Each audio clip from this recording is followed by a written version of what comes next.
Nako, buntis yata akong. Ilang araw na akong hindi dinadatnan. Nung bisita ko hanggang ngayon wala pa. Kinakabahan ako mga kabayan kasi dapat ng August 6. Bisita na sana ako hanggang ngayon pa. Wala mga kabayan. Anong petsa na? Ang dami kong iniinom na pills. Nagpabili pa ako sa Pilipinas dun sa isa kong kababayan natin. May tinetik akong pills lagi. Tapos hanggang ngayon, wala pa akong mens. Anong araw na.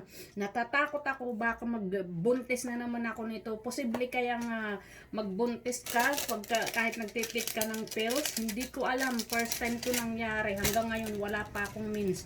Ito, nauubos ko na yung aking iniinom. Kaya nag-ano na ako mga kabayan ng pregnancy test. Kasi nga, lagi akong masakit ang ulo ko lagi akong nahihilo, hindi ko alam kung kulang ba ako sa tulog. Kaya eto, tatry natin to, nabuksan ko na nga siya ngayon lang. Kinakabahan ako, wag naman sanang buntis ako, ayoko na. Ang hirap mag-alaga, tapos ganito pa yung sitwasyon ko. Nako, hindi ko alam gagawin ko, at saka matanda na ako, mahirap na magbuntis. Ito, itatry natin to mga kabayan, nandito yung aking urine. Tatakot ako kasi ilang linggo na. Dapat ng first ng August may mens na ako. Hanggang ngayon wala pa rin. Hindi pa ako binibisita. Regular naman yung menstruation ko. Ito i-try. Wala pa talaga. Ayan, empty yan siya mga kabayan. Regular na bisita ko talaga. Mga uno, dos, tres, mga ganyan. Pero may 2 weeks na, wala pa rin. Kaya kinakabahan na ako, bumili na ako ng test. Meron ako na dito mga kabayan, ito na try ko na isa. Negative naman. Ito, itatry ko ulit ngayon. Bago to, wala siyang wala pa. Ito itatry natin to. Nakakatakot, ayoko na talagang magbuntis. Ang hirap-hirap mag-alaga ng mga bata, tapos ganito pa yung pamilya. Sana wag naman. Wala pa.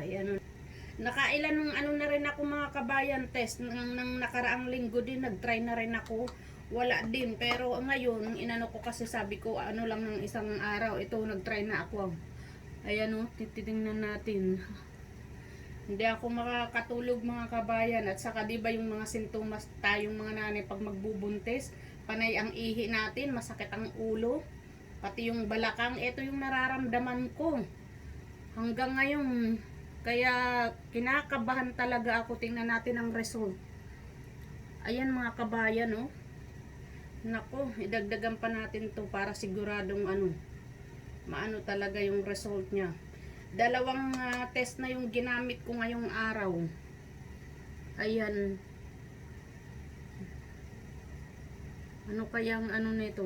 Kasi 10 minutes ang nakalagay dito sa sa result bago mo mabasa ang niya. Wag naman sana, ayoko na talaga. Kaya ang kinakaano ko, pag ito nagbuntis talaga, himala to. Kaya ang dami ko nang iniinom na pills. Hanggang ngayon 2 weeks nang nakalipas, wala. At saka ang sintomas ko parang buntis. Tingnan natin. Negative naman siya mga kabayan. Ayan, negative. Pati itong isa, negative din. Minsan na nga lang kami magkasama niyan mga kabayan. Sa isang buwan, isang beses nga lang. Minsan wala. Talagang pag binigay ng Panginoon, wala tayong magagawa. Negative lahat ang result.